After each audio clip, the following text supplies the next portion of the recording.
Install Android 10 on Motorola Moto X 2014 via LineageOS 17.1 GSI Treble ROM. Please check the description for important notes and all the download links.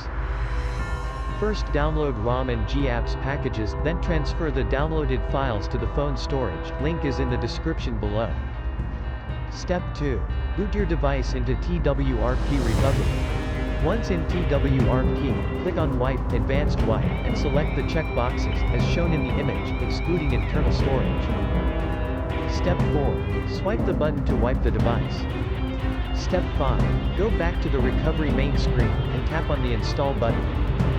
Step 6. Navigate to the storage, and select the ROM zip file. Step 7. Finally, swipe the button on the screen, to install ROM file. Step 8. Flash the GApps zip package, in the same manner. Step 9. After GApps flashing completes, select Wipe Cache and Dalvik from bottom left side of screen, and swipe to wipe. Step 10. When the flashing process is complete, hit Reboot System. That's it, you have successfully installed the ROM on your device.